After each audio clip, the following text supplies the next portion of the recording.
Good evening, everyone. Good evening, friends. Right, welcome back to our sessions on Python for AI. So it's day 11, and today will be the last day for data types. Right, so almost it took 10 days to understand all the types of data types in Python. Right, so friends, whoever is joining the sessions for the first time, just consider subscribing to our channel because we have planned a number of new programs, the emerging programs in the future as well, right? Yes. So we'll quickly recap what we have covered in the previous session. Then we'll start the hands-on part related to the Dict category data types. So what did we discuss in the last session? What have we discussed? What did we discuss in the last session? We have understood, functions on, first of all, we understood set category data types. Yes. What is the purpose of using set category data types? What is the purpose of using set category data types? Good, good. The purpose of using set category data types is to store multiple values. So that means I can store multiple values, and these values can be either of same type or they can also be from different type. Okay, but one condition that we have under set category data types is all these values should be unique. So that means we cannot have duplicate values. See, why am I time again repeating the same topics are, one of the fundamental concept in Python is data types. Okay, so interviewers, you can expect questions as part of your interviews from this particular topic. Right? So you have to be very familiar with each and every type. Under each and every category, you should be familiar with each and every type. Okay. So total, there are 6 categories, and these 6 categories, under these 6 categories, we have 14 types. Right? So this is the purpose of set category data types. Then, what are the types that are available under set category? What are the types that we have under set category data types? We have two types. One is set and the other one is frozen set. Yep, we have also understood each and every, both the types. The practice session is also done, right? So if you haven't gone through these data types, we have covered in the recent 2 sessions. So what is the purpose of frozen set and set data types? Again, it is same. Yes. So we can store multiple values, and these multiple values can be of same or different type, but they should be only unique.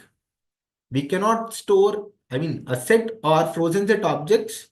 Inside these objects, you cannot have duplicate elements. Duplicate values are not accepted. Then, what makes the difference between set and frozen set? What is the difference between set and frozen set? If you take these two types, set type and frozen set type, okay. So what makes the difference between set and frozen set? Okay.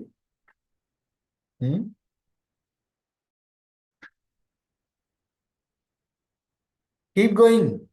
I want everyone to respond. Good. Frozen set is immutable. Okay. But set is mutable and immutable. Perfect. Set belongs to both the categories. It is mutable as well as it is immutable. But frozen set objects are only immutable. They are only immutable. Good. Now, in which case, set is considered as mutable object? Under which case set objects are mutable?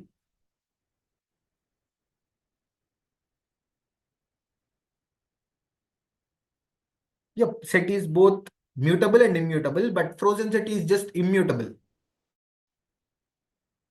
Good, good. Under add function, especially under add function, set objects are mutable. But if it comes to item assignment, when it comes to item assignment, a set object is considered as immutable object. But if you take frozen set objects, either it is under add function, okay, even in under this category or item assignment category, under both these categories, frozen set objects are considered as immutable objects. They are not mutable. They are immutable under both these scenarios. Then coming to the next point, you take either set or frozen set. Do they maintain insertion order?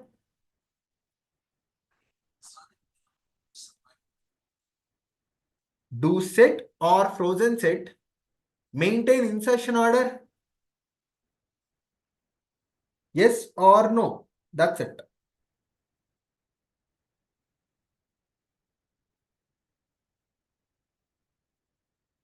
The answer is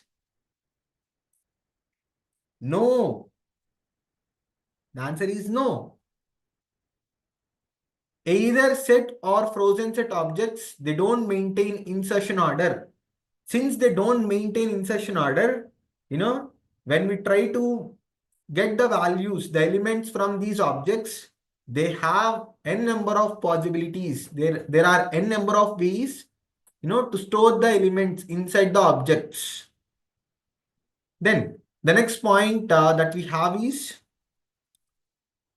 let me take indexing and slicing. Can we perform indexing and slicing operations on set and frozen set? Is it possible to perform indexing and slicing operations on set and frozen set objects?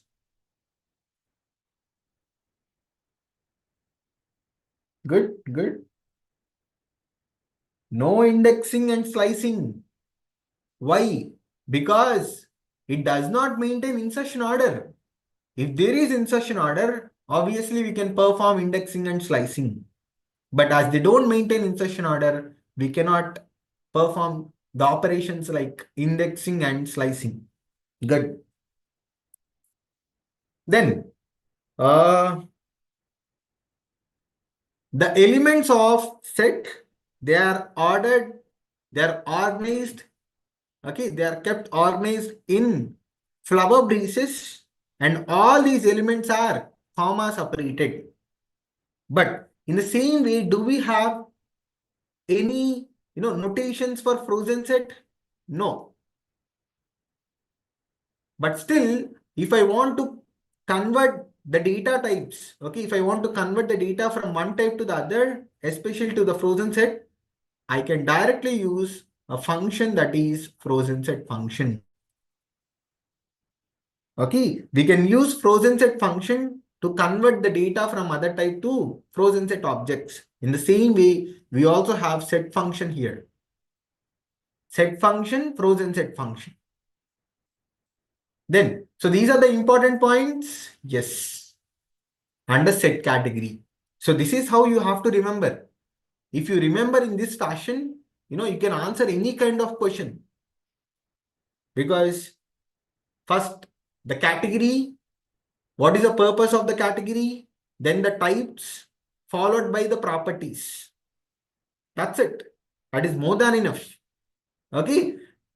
If it is mutable or say like especially, on set objects, we have multiple functions where we can use add function, clear function.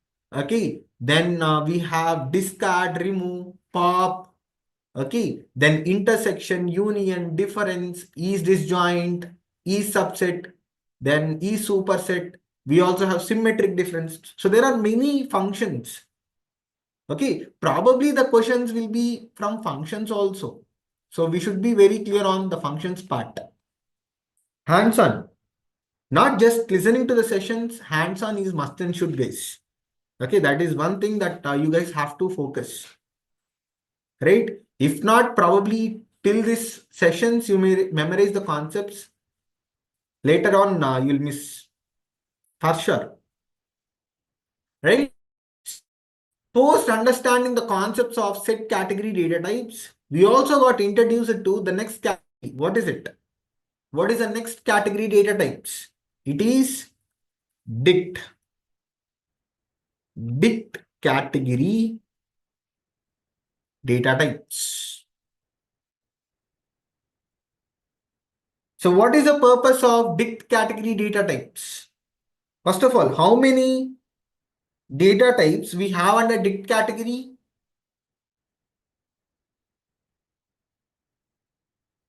Under Dict category, we have only one type. It is Dict. And the purpose of Dict data type is to store the data in the format of key value pairs. Dict data type helps us to store the data in the form of key and value. Key and value. How are key and value separated? Which symbol do we use, to separate key? It is key colon. Key colon value. Okay. Colon is used. Then all these key value pairs are separated by comma. In this way, you will have all the elements, the key value pairs organized in flower braces, curly braces. Good. Then let us talk about the properties of Dict data type. Coming to the concept of mutable and immutable. Okay, are keys mutable? Keys that we have inside a Dict object, are they mutable or immutable? Keys immutable. Perfect. Keys are immutable. But what about values? Values are mutable. So we can access values using keys. We can access values using keys. So that is the reason we are able to change the values that are present in this key value format. Okay. And can we also have duplicate keys? Can we have duplicates for keys? No. Keys be unique. They have to be unique. The keys that we have in the Dict object should be unique. Then coming to the values, can we have duplicates for the values? Yes. You can have unique values. You can also have duplicate values.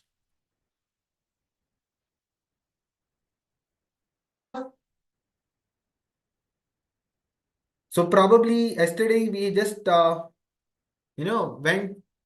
through the overview of Dict category data types, right? So Category data types, again, we have two different types of objects that we can build. Two dict objects. One is empty dict and the other one is non-empty dict. Right? So if you take empty dict object, so what do you mean by empty dict object? A dict object which does not have any element, and obviously the size will be 0. Okay. So when you try to build an empty dict object, okay, so this is one of the syntax.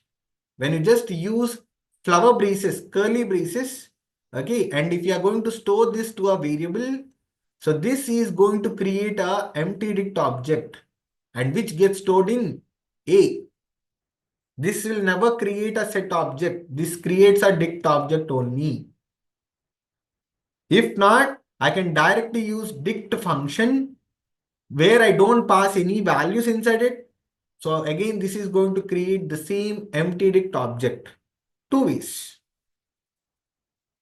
In the same way, how many ways do we have to build to define an empty set object? If I want to build an empty set object, you know, how many different values, how many different types we have? Can I also keep it as like this? No. Even though still, I can, the elements that are present inside a set object are organized inside flower braces. I cannot use flower braces to build a empty set object. No, there is only one way. How can I make or how can I define a empty set object? Using set function. I cannot go and use flower braces, guys. Very important. Okay, this will create a dict object, not set object. Right? In the other way, in the other, what is the next type? It is non-empty dict objects. So where it contains the elements and the size is greater than 0. If you have at least one key value pair, it becomes a non-empty dict object. Right? So let's get started. Okay, we had a good recap, I believe. Now let me start with the functions that can be used on, dict type. So the first function, it is clear. Okay, so clear function, I think we have already understood as part of list, set, even tuple. Yes. So that means whatever might be the object, even it is list, set, tuple, frozen set, or whatever it might be, we can use clear function. We can use clear function, right? What is the purpose of using clear function? What does clear function does? Come on, friends. What does clear function does?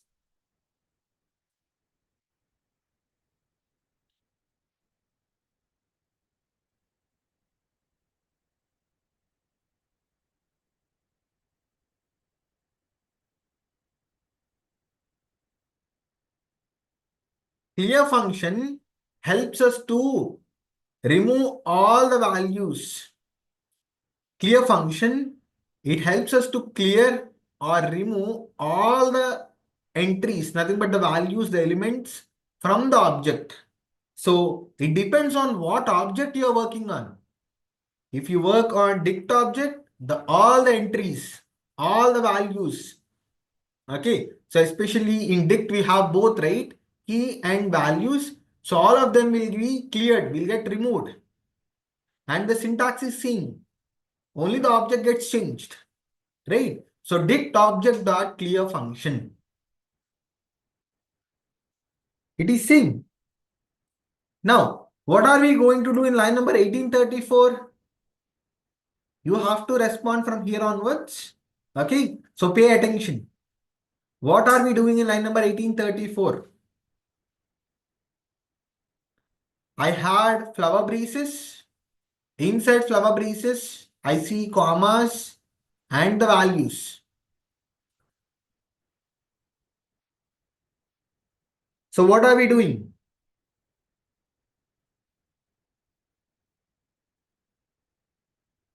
1834.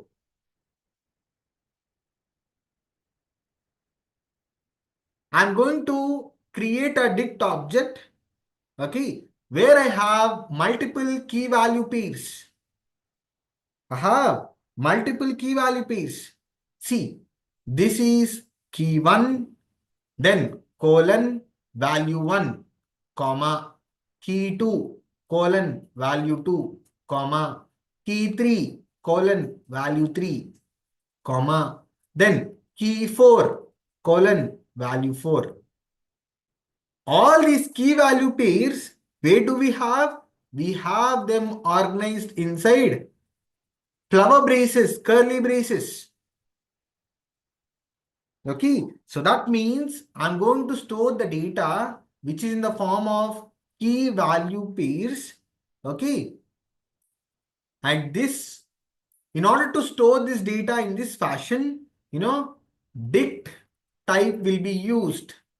Dict type will be used to store these values, key value pairs in the memory, and that will be stored in D1. That gets stored in D1. So let me execute. What will be the size of D1? What will be the size of D1?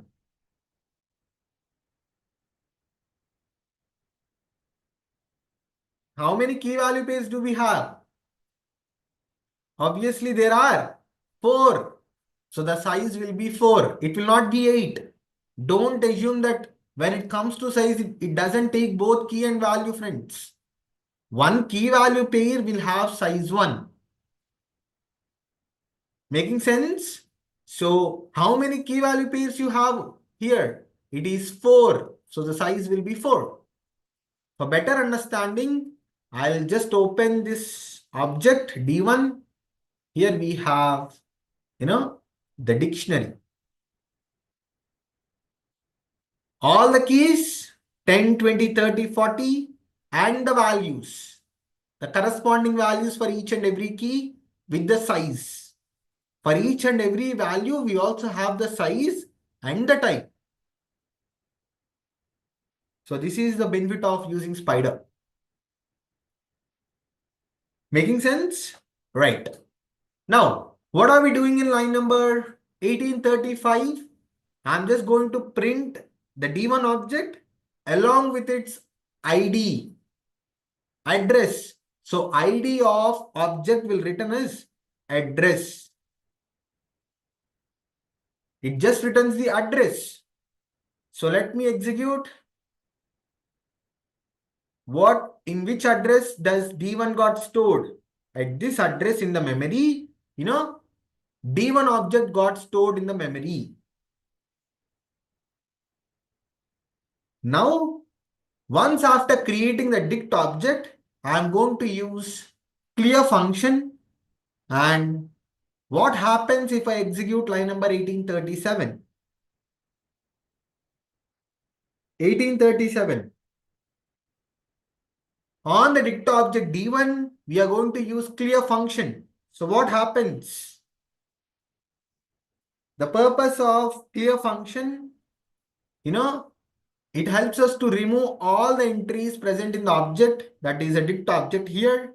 So, when you're going to remove all the values, it is going to return as a empty dictionary. Yep. So this is going to remove all the entries present in the dict object. Yes, good.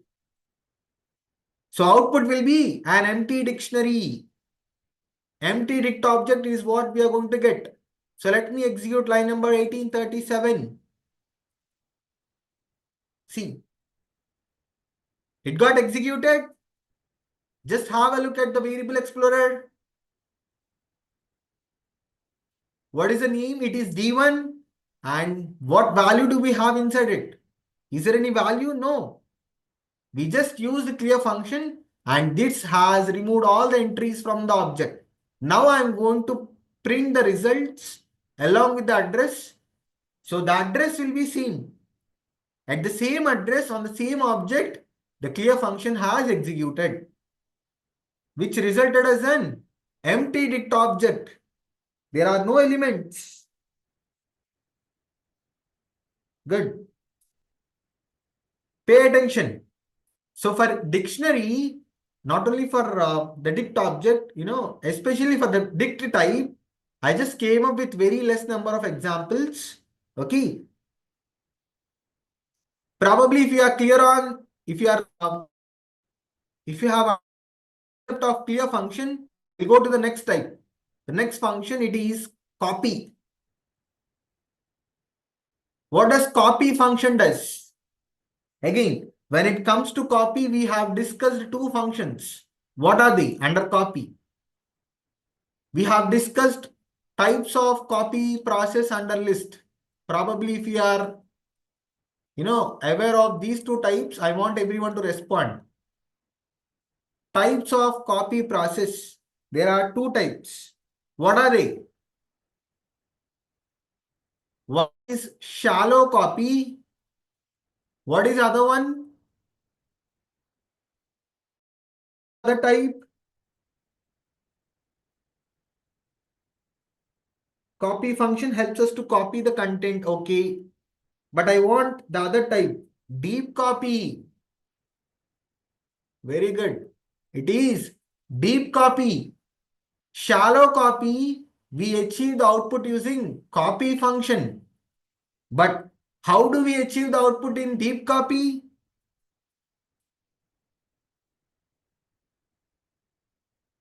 How can we achieve the deep copy? Should I use any function? Shallow and deep, good.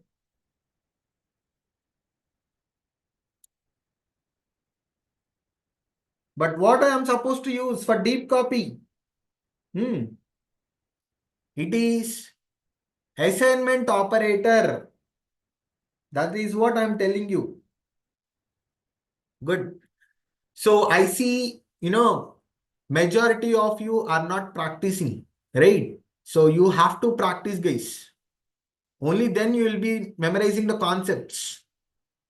Anyways, let me get back. See, I'm going to perform shallow copy. Okay. So what is the purpose of copy function is, the copy function helps us to copy the content from one object to the other object. The same thing was being discussed under list type. Yes. Even under the list type, we have understood the same content, right? So the syntax is same. So that means the content that we have in object 1 is getting copied to object 2. What kind of copy it is? Shallow copy, because under shallow copy, it uses copy function. It uses copy function to perform the copying, right? So now I'm going to use the same dict the same key value pairs is what I'm going to use, and let me perform shallow copy. Okay, so let me execute line number 1844. Done. 1844 is done. The size is 4, and I'm going to take this D1 dict object and I'll be performing copy. Copy function is what I'm using. So the content that is present in D1 gets copied to D2. So what will be the size of D2? What will be the size of D2?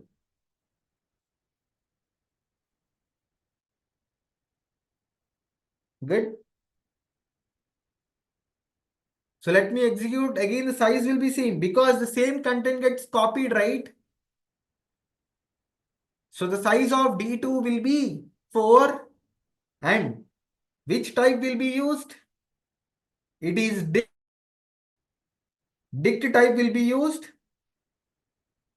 Yes. So let me execute. You see here. So let me erase the content. The same content is what I see in both the objects D1 and D2. The size is same. Even the type that is being used to store the data is same. Copy function, guys.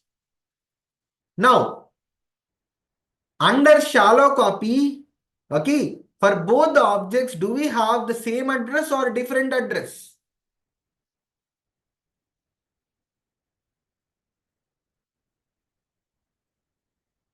Will the address of D1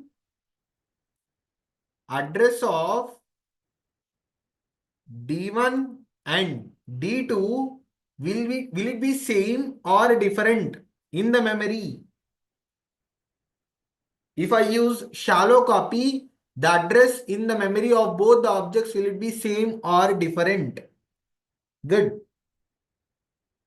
No, it will not be same, it will be different.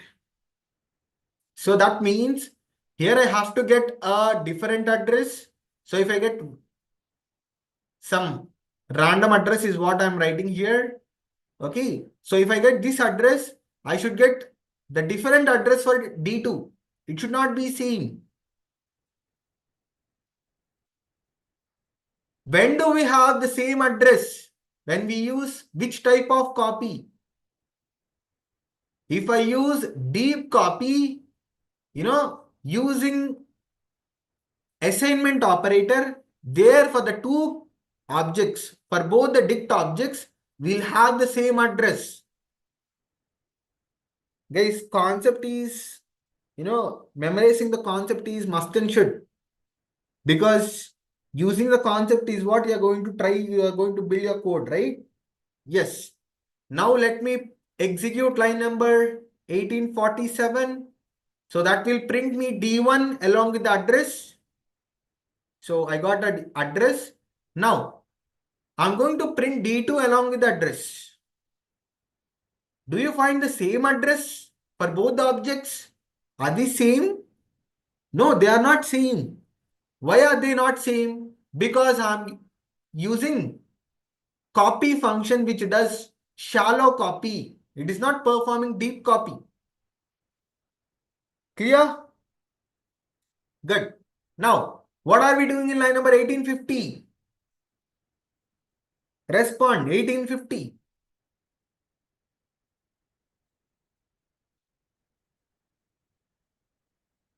For D1, for dict object D1, I'm going to add a new key value pair. I'm going to add a new key value pair. So this is the key and this is the value. Right? So I'm going to add a new key value pair. So will it also reflect in D2? Will the new key value pair gets reflected in D2? What do you see? Good, good. Will the new key value pair 50 colon Goa, will this get updated in D2 as well? Yes or no? The answer is no. Why? This is shallow copy. Under shallow copy, as we have different address for the different objects, it does not get updated. But under deep copy, yes, they get updated. Right? So let me execute.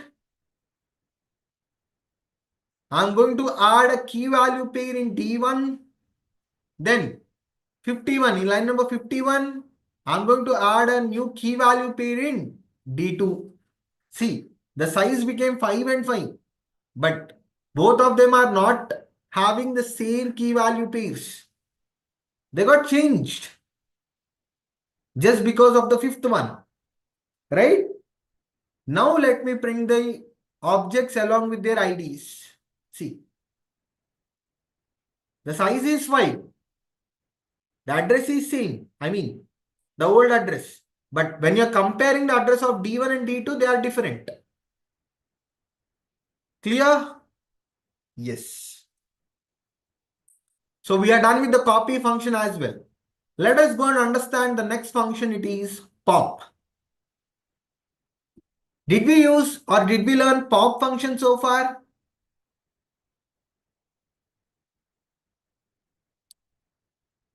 Did we learn pop function? Yes or no? Pop.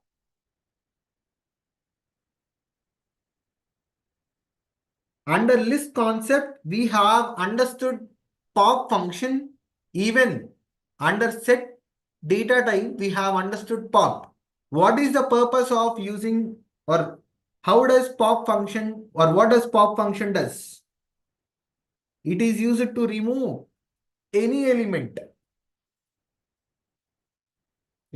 Under set, yes, it helps us to remove any element. But when it comes to list type, depending on the index that we pass, again, we have two functions under pop. One is pop of index and only pop, right?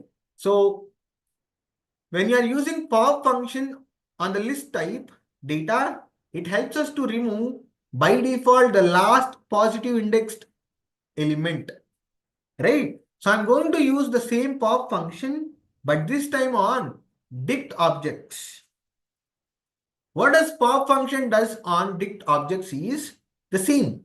It helps us to remove key value, both key and value pair from the dict object. So that means from this object, a key value pair gets removed by passing the key value. So in this pop function, you pass key value. Depending on the key value, the entire key value pair gets removed. But what if you pass a key value which is not existing in the dict object? You get a key error. You get a key error, right? So similar, it is again the same, but here it removes the entire key value pair. The entire pair gets removed, right? Now, let us execute. Let us work out on some examples. I'm going to create a dict object of size 4 key value pairs. Then, what am I doing in line number 1861? I'm using pop function, okay, on a dict object. But what is the key that I'm passing? I'm passing 20. So do we have 20 key in the dict object D1? Yes, we have. We have. So what happens if I execute line number 1861?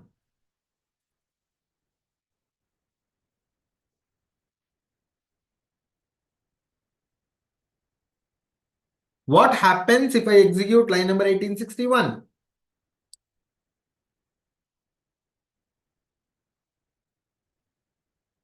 So this is going to remove this particular key 20 and the value mango.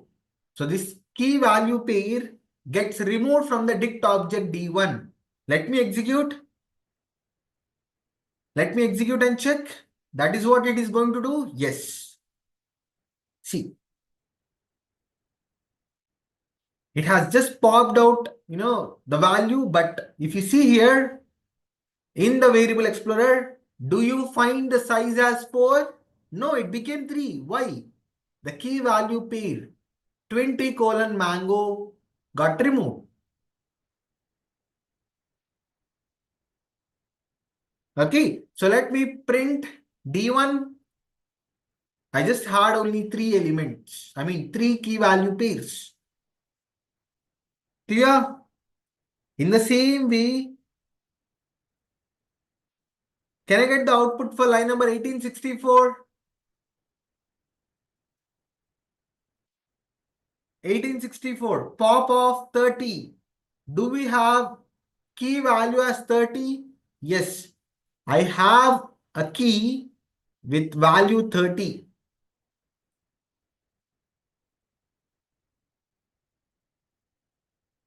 So what happens if I execute line number 1864? This entire key value pair gets removed. Okay, so let me execute. This will return Sberry. Yes. Do you have the element, the key value pair in the dictionary, the dict object? No, it got removed. Let me also print it to the console. I just had only two key value pairs. Done. In the same way, I'm going to pop 10. So the key value 10. Okay. Whatever the value that is associated with the key 10 that gets removed from the dict object D1, it is Apple. Now I'm going to print the dict object D1. So I just had only one key value pair 40 colon QV. I don't want to have it. So I'm going to use pop again. So just to understand, I'm just using each and every key, okay, present in the dict object one by one, and I'm understanding how pop function works. So when I keep it as pop of 40 from the dict object, the last value, the key value pair will also get removed and it returns an empty dict object. Empty dict object is what it has returned. There are no key value pairs. Done. What if I execute line number 1873? What if I execute line number 1870?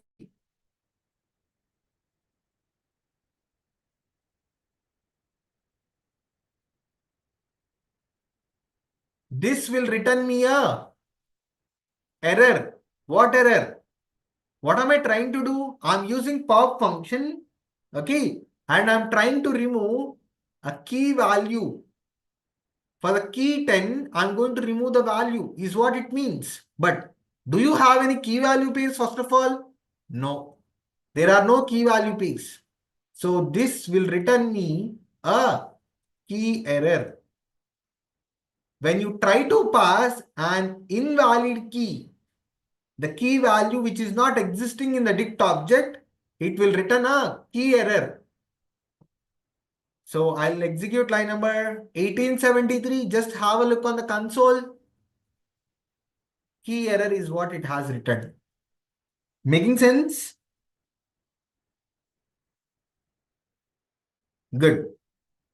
Now, let us go to the next function. It is pop item. We just so far understood pop. Okay. So let us also understood pop item. What makes the difference between pop and pop item? Let us understand. The pop item function helps us to, remove the last entry. Okay. Whatever the last entry, the last key value pair that we have in the dict object, it gets removed. Okay. So when you are trying to use this pop item function on an empty dict object, you'll get the same error, key error. Because you'll not have any key value pairs, right? So which item has to be removed? Which key value pair has to be removed? For that reason, it returns a key error. The syntax is same, but instead of pop, we are going to use pop item. So you will not pass any kind of, key values to the function. By default, the last entry, the key value pair gets removed. So let us work out on some of the examples. I'm going to create a dict object of size 4 and printing it to the console. Now let me use pop item. Pop item function is what am I using on dict object D1. So this will return me what?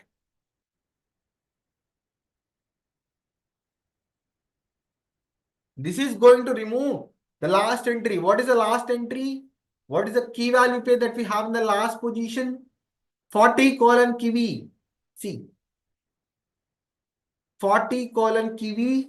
It got removed. Both key and the value gets removed. And let me print the new dict object, the updated one, in which I have just only 3 items. I mean, 3 key value pairs. Making sense? So it's your turn. Respond for line number 1886.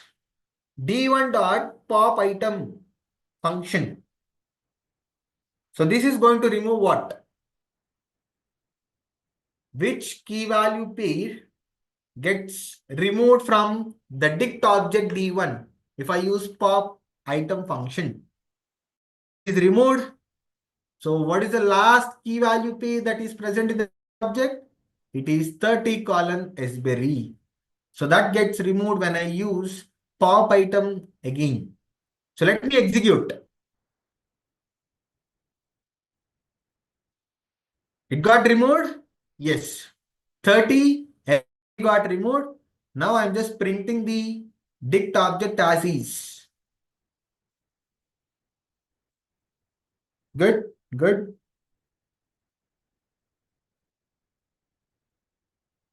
Now, what happens if I execute 1889?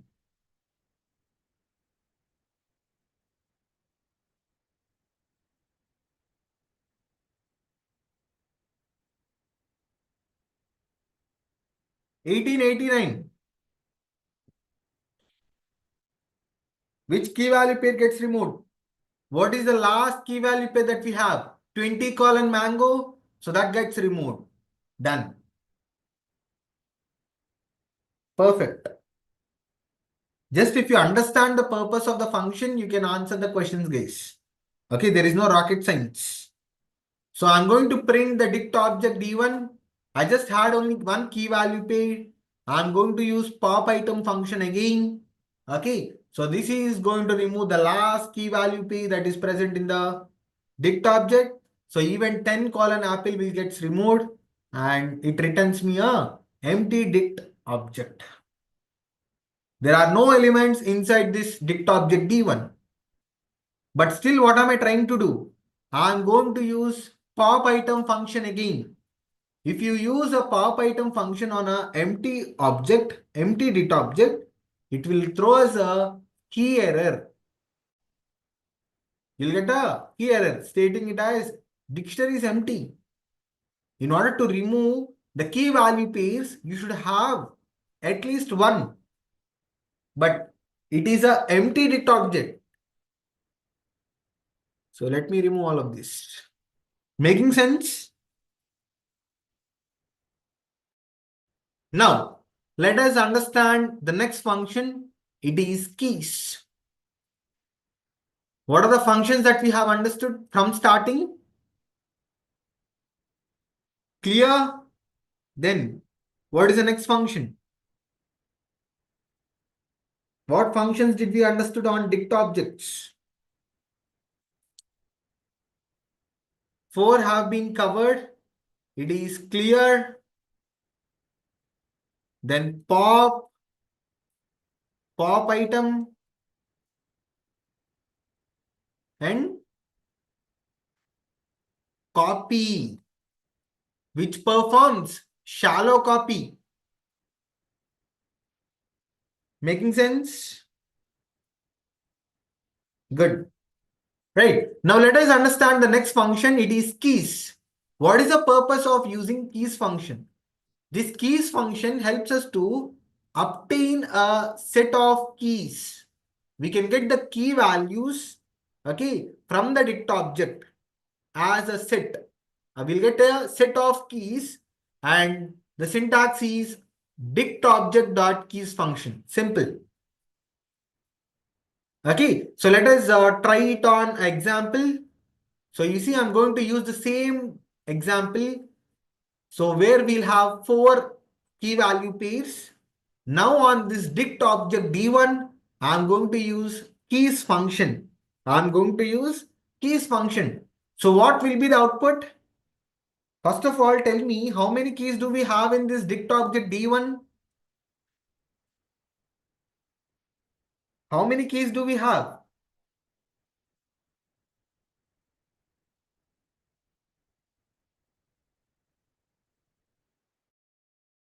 4 keys.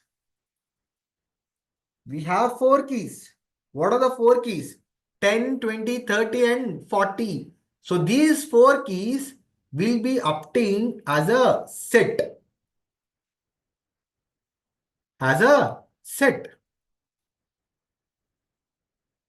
Right. So let me execute line number 1902.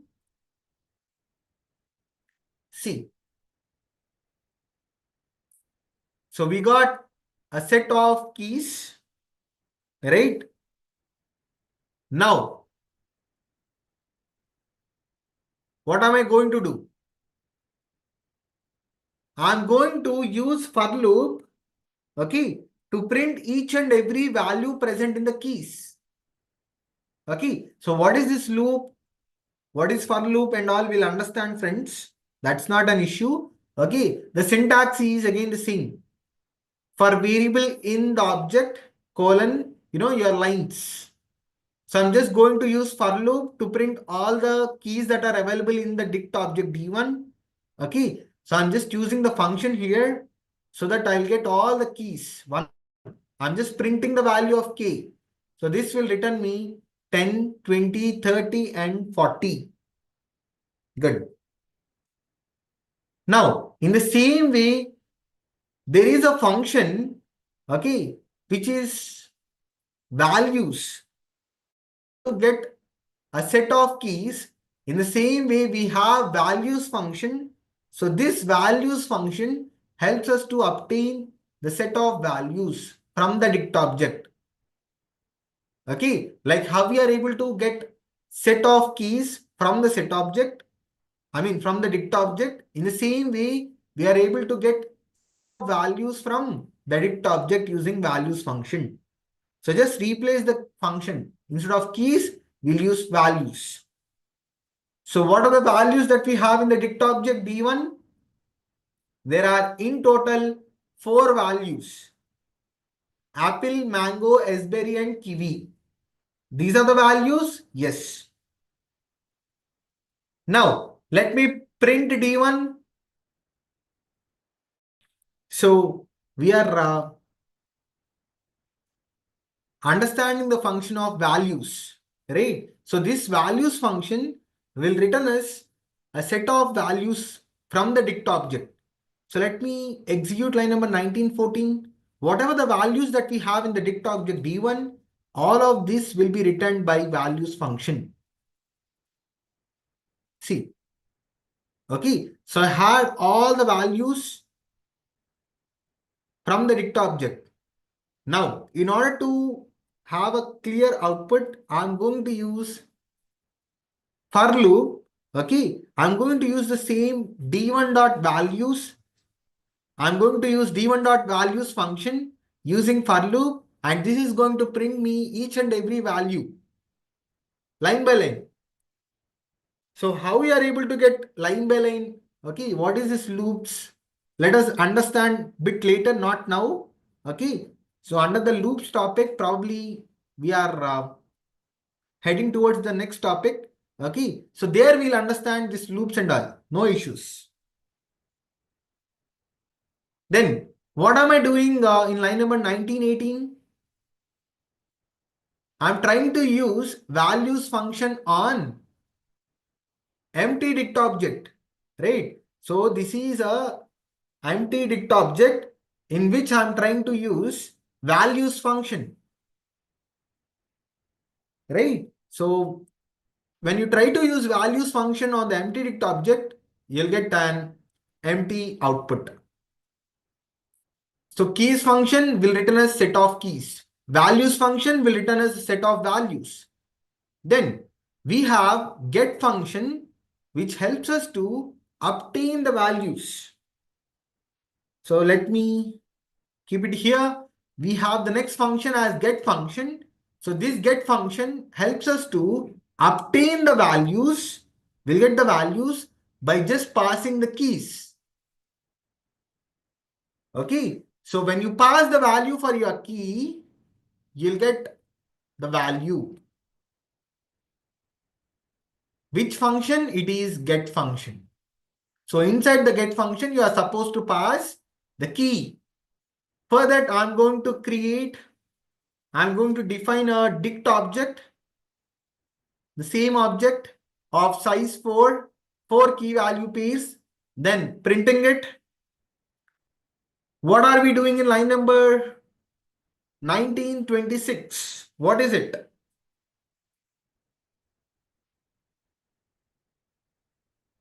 1926.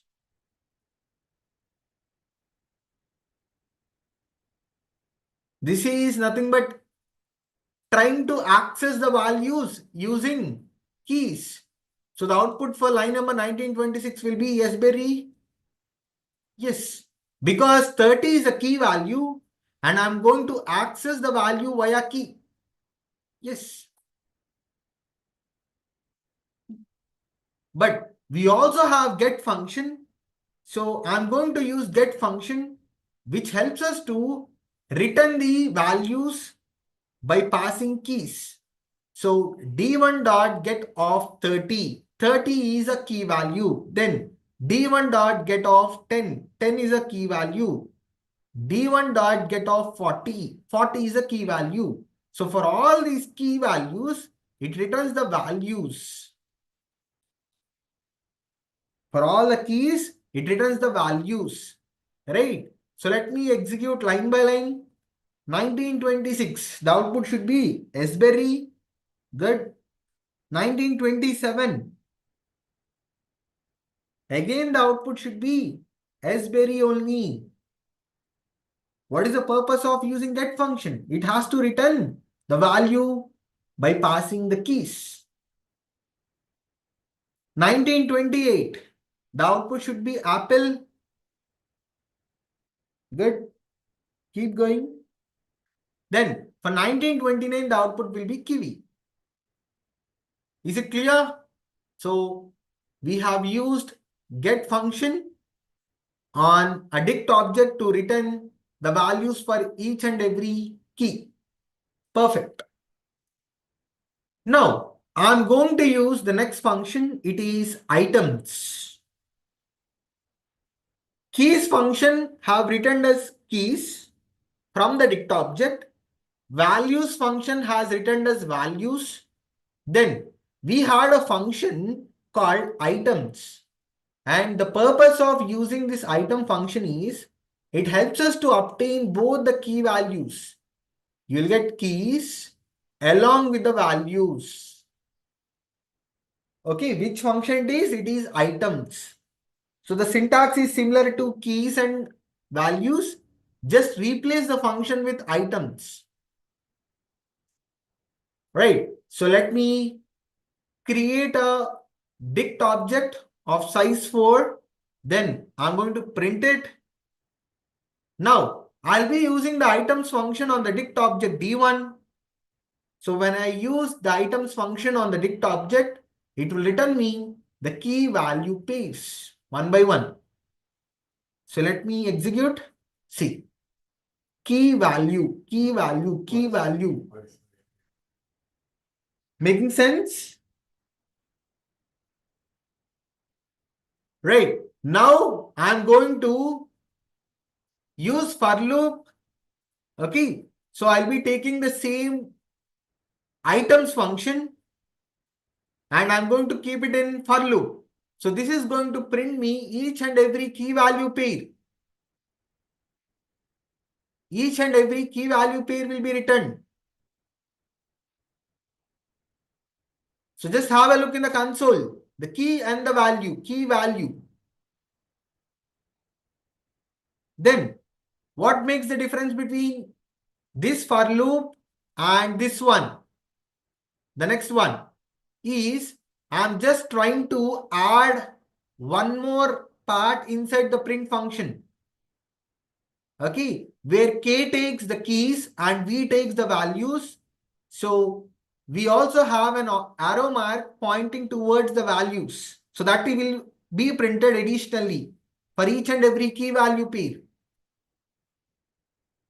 The output is same, but we are trying to print the arrow mark just to represent the key value, key value. Clear? Right.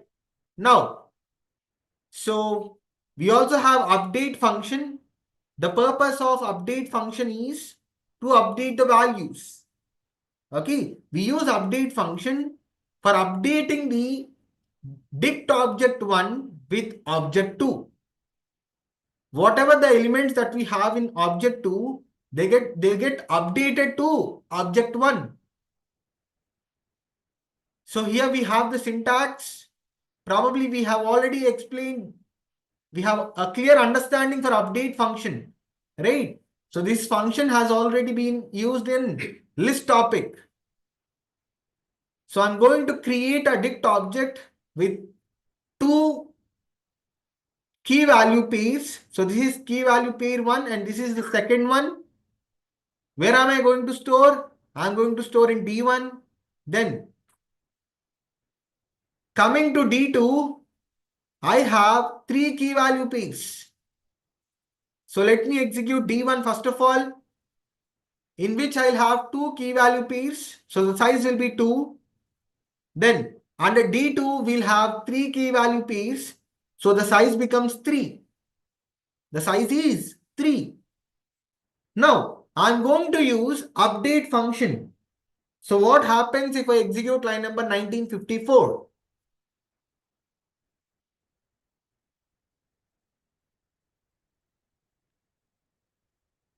What happens if I execute line number 1954? So this update function helps us to update the values of D1 with D2. Okay, so what will be the size of D1 post executing line number 1954? There will be 5 key value pairs. Good. See, all the key value pairs that we have in D2, they got updated to D1. So I'm going to print D1. Here we see the 5 key value pairs. Yep, it got updated. Then I'm going to work out on one more example. So taking two key value pairs in D1 and two key value pairs in D2, just printing them to the console. Now I'll be using update function. I'm using update function. So this is going to update the values of D1 with 4 elements. So in total we have 4 key value pairs. But how many key value pairs do you have? Again the question raises here. Before answering the question, what kind of keys do you see in D1 and D2? It is 10 and 20 here in D1, but in D2 it is 30 and 10. It is 30 and 10. Can we have duplicates for keys? Can we have duplicates? No, they are not accepted. So what happens if I execute line number 16, 1963? Exactly. I'll just get only 3 key value pairs. It will not be 4. Okay, since I had key value as 10 in both the dict objects, I'll just have 110, but the value will be updated to 5.6. It will not be 2.3 anymore. Since I'm using update function, it becomes 5.6. So let me execute line number 1963 and let me also print it. See, making sense?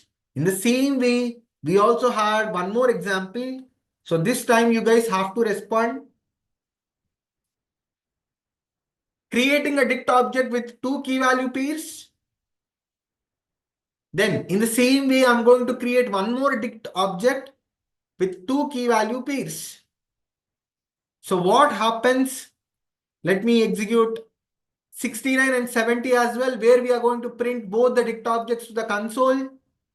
Now let me execute 71, line number 1971, where we'll be using update function. So if I use update function, how many elements, how many key value pairs will you see under D1, the dict object D1?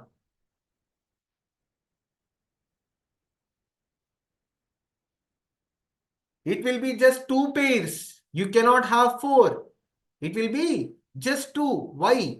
Because if you see here, in both the dict objects, we have the keys as same. It is Ramu and Ramu here and Raj and Raj. So the key values are same, but the values are different. For these keys, the values are different. So when you are trying to use update function, the values get updated from D2 to D1, and in D1 you'll have only two key value pairs. And what is your inside? Will D1 and D2 have same elements, same key value pairs? D1 and D2. Let me execute 71. Yes. Obviously, even when you try to print D2, you will have the same elements. You're just using the update function, right? So for the same keys, the value gets updated. Is it clear?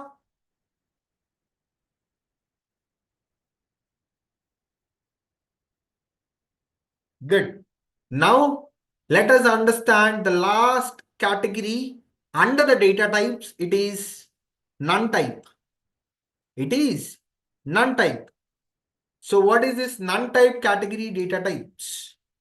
Okay. So the last data type, the last category data type. Okay. So even none type is a predefined class. It is one of the predefined class and treated as none type data type. Okay. And we use the keyword called none.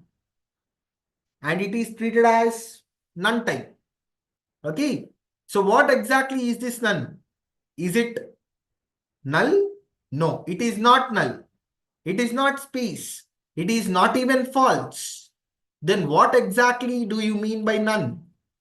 None means nothing. None means nothing. Okay. So we use none type, especially the word keyword none, to build nothing. Right? An object of none type can be created. We can create the none type objects. Right? So even we just had only one data type. It is none. So even the hands-on is very short. I'm going to create a none type object. So if you see here, I'm going to execute line number 1976. So do we have any function like none type? No. There is no function like none type. But how can I create a none type object is using the keyword none. Okay, using the keyword none. When you use the keyword none, so what am I doing here is I'm going to store none in a object A. So just focus. You see here in the variable explorer, it is going to create a none type object of size 1, where it means there is none, which means nothing. That doesn't mean false. That doesn't mean 0. Right? So for better understanding, I'm also going to print the value of A along with its type. So this will print me none along with the class none type.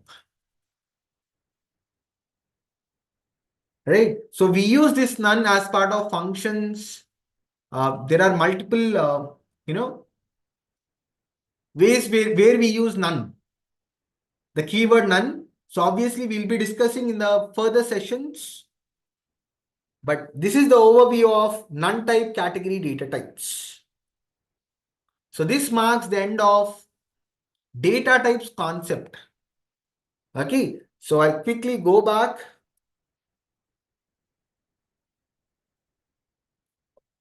Done. So before understanding the concept of operators, we have two short topics, that is type conversions and we will also understand the functions like print and input functions. Okay, so probably in the next class, we'll understand the type conversions followed by print and input functions. I'll be explaining the number of approaches to develop a Python program, a program in Python. Okay, so that will be the agenda for the next session. But today we have successfully completed the concept of data types. Okay, so not just listening, I want you guys to practice. Only if you practice, you'll learn. Okay, you'll understand well. Yes. So before we wind up the session, if you feel that the session went well, just hit on the like button, and as usual, do share across your connections. Ask them to learn Python as well. And if you find any difficulties in the hands-on part, if you are facing any troubles, issues, errors, do post them in the comment section. We'll give our reply.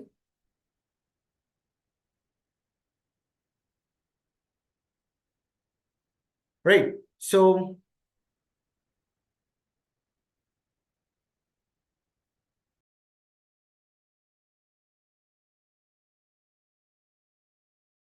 and friends, probably in the next session, that means tomorrow we'll have a demo session for Python courses at the end of the session. Okay. So initially we'll be understanding the type conversions. Okay. We'll not disturb the flow. Then at the end of the session, in the next class, we'll have a demo session for Python paid courses.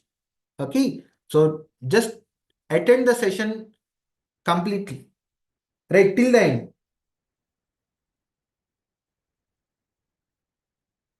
Yes. So the feedback link has been provided. Before you leave, ensure that you provide your valuable feedback. Okay. And do share across your connections. Ask them to learn Python. Sure, sure. Everything will be discussing. Okay. So just hit on the subscribe button as well to get all the updates, the notifications.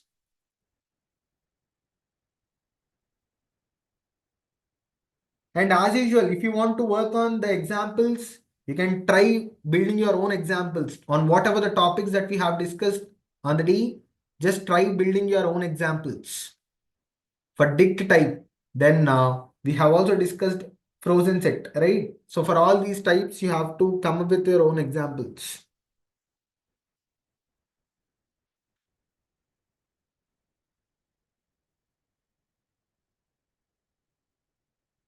Yeah, those things we'll be understanding in the coming sessions, my friend. Okay, the functions like to identify even, odd, or some more operations, we'll understand. ID function will return us the address of the object. That is what you are referring to, right? ID function.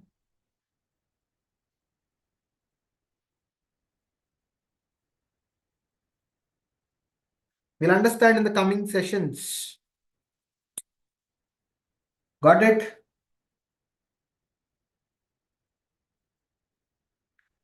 Right. So that's all for the day. Again, we'll connect in the next session. Until then, take care. Have a great day. Signing off.